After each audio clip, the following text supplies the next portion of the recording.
Hi, welcome back. എല്ലാവരും ഒത്തിരി സന്തോഷത്തോടെ ആയിരിക്കുന്നു വിശ്വസിക്കുന്നു. ഇന്ന് ഞാൻ നിങ്ങളോട് പറയാനായിട്ട് ആഗ്രഹിക്കുന്നത് നമ്മുടെ നോമ്പുകാലമൊക്കെ തുടങ്ങി അല്ലെ. പ്രത്യേകിച്ച് ക്രൈസ്തവ വിശ്വാസത്തിലുള്ള എല്ലാവരും നോമ്പിലേക്കൊക്കെ കടന്നിട്ടുണ്ട്. നാട്ടിലായിരിക്കുമ്പോൾ നമ്മൾ കൂടുതലും തിങ്കളാഴ്ച ദിവസമാണ് കുരിശുവര പെരുന്നാളൊക്കെ ആയിട്ട് ആഘോഷിക്കുന്നത്. എന്നാൽ കൂടുതൽ യൂറോപ്യൻ കൺട്രിയിലേക്കൊക്കെ വരുമ്പോഴത്തേനും ആഷ് വെനസ്ഡേ ആണ് നമ്മൾ കൂടുതലും കുരിശുവര പെരുന്നാളൊക്കെ ആയിട്ട് ആഘോഷിക്കുന്നത്. എന്താണ് ഈ ഒരു കുരിശുവര പെരുന്നാളിനെ നമ്മളെ ഓർമ്മിപ്പിക്കുന്നത്? കുരിശുവര പെരുന്നാൾ നമ്മൾ പള്ളിയിൽ ചെല്ലുമ്പോൾ ഒരു കുരിശു ഒക്കെ അച്ഛനൊക്കെ വരച്ച് തന്ന് നമ്മള് ഓർമ്മിപ്പിക്കുന്നത് മനുഷ്യരെല്ലാവരും മണ്ണാവുന്നു, ആ മണ്ണിലേക്ക് തന്നെ നമ്മൾ ഓരോരുത്തരും മടങ്ങേണ്ടവരാണെന്നുള്ള ആ ഒരു ഓർമ്മപ്പെടുത്തലാണ് ഒരു കുരിശുവര പെരുന്നാളിലൂടെ നമ്മളെ ഒരു വരച്ചുകൊണ്ട് നമ്മളെ വൈദികനെ ഓർമ്മിപ്പിക്കുകയും അതുപോലെ സഭ നമ്മളെ പഠിപ്പിക്കുകയും ചെയ്യുന്നത്. ഓക്കെ, ഈ ഒരു ലെന്റ് കാലത്ത് നമുക്ക് എന്ത് ചെയ്യാനായിട്ട് സാധിക്കും എന്നുള്ളത് നമുക്ക് ചിന്തിക്കാം.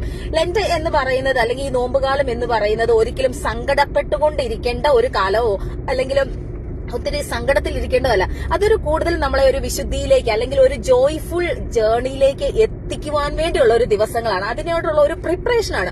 ഈ ഒരു നോമ്പുകാലം അവസാനിക്കുന്നത് ഈസ്റ്ററോട് കൂടിയാണ് അല്ലെ. ആ ഒരു ഈസ്റ്റർ എന്ന് പറഞ്ഞ ഒത്തിരി ഒരു സന്തോഷത്തിന്റെ ദിവസങ്ങളാണ് ആ ഒരു ഈസ്റ്റർ എന്ന് പറയുന്നത്. ആ ഒരു പീഡാനുഭവങ്ങളിലൂടെയും കുരിശുമരണത്തിലൂടെയും ഒക്കെ കടന്നുപോയ ഉയർത്തെഴുന്നേറ്റ ഒരു ദിവസമാണ് നമ്മൾ ഈസ്റ്റർ ആയിട്ട് ആചരിക്കുന്നത്. അപ്പൊ ഈ ഒരു ലെന്റ് കാലവും നമ്മളെ ഓർമ്മപ്പെടുത്തുന്നത് ഇതാണ്.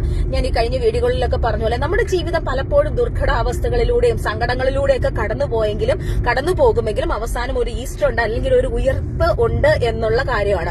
അതുപോലെ തന്നെ ഈ ഒരു നോമ്പുകാലത്ത് നമുക്ക് ചെയ്യാനായിട്ട് സാധിക്കും. നമുക്ക് ഒരു കൂടുതൽ പ്രിപ്പയർ ആകാനായിട്ട് ശ്രമിക്കാം. ഒരു കൂടുതൽ സാഡ്നെസ്സിലൂടെ അല്ലെങ്കിൽ സങ്കടത്തിലൂടെ ഇരിക്കാതെ ഒരു ലേണിംഗ് ഡിസിപ്ലിൻ ഒക്കെ നമ്മുടെ ജീവിതത്തിൽ വരുവാനൊക്കെ ആയിട്ട് നമ്മളെ ഹെൽപ്പ് ചെയ്യാനൊക്കെ ആയിട്ട് ലെന്റ്. പ്രത്യേകിച്ച് നമുക്ക് ഏതെങ്കിലും ഒരു പ്രത്യേക ഹാബിറ്റുകളൊക്കെ നമ്മുടെ ജീവിതത്തിൽ കൊണ്ടുവരാനായിട്ട് നമ്മൾ ആഗ്രഹിക്കുന്നുണ്ടെങ്കിൽ ആ ഹാബിറ്റുകളൊക്കെ ഒന്ന് റീസ്റ്റാർട്ട് ചെയ്യാനായിട്ട് കുറച്ച് പെയിൻ എടുക്കുന്ന കാര്യമായിരിക്കാം. ഒരുപക്ഷെ നമുക്ക് പേഴ്സണൽ പ്രയർ ഇല്ലാത്തവര് ഡെയിലി എല്ലാ ദിവസവും ഒരു 5 മിനിറ്റ് ഈശോയോട് കൂടി ഇരിക്കാനുള്ള ഒരു സമയം കണ്ടെത്തുക.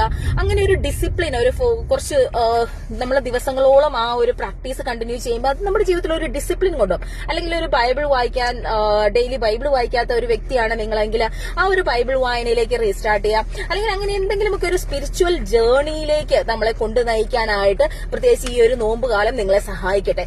അതുപോലെ തന്നെ നമ്മുടെ വേൾഡ് പറയുന്ന അല്ലെങ്കിൽ ലോകം പറയുന്നത് നമ്മൾ എപ്പോഴും എല്ലാ മനുഷ്യരും എങ്ങനെയാണ് പോകുന്നത് ആ ഒരു ഫ്ലോയ്ക്ക് അനുസരിച്ച് സഞ്ചരിക്കുവാനായിട്ടാണ്.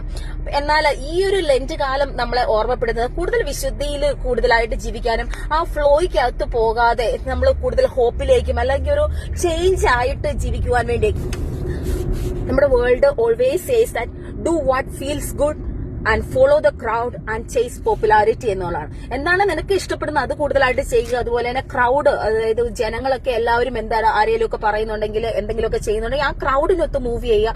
അതുപോലെ തന്നെ കൂടുതൽ പോപ്പുലർ ആകുക എന്നുള്ളതാണ് കൂടുതൽ സമയം ലോകം നമ്മളെ പഠിപ്പിക്കുകയും ലോകം നമ്മളോട് ആവശ്യപ്പെടുകയും ചെയ്യുന്നത്.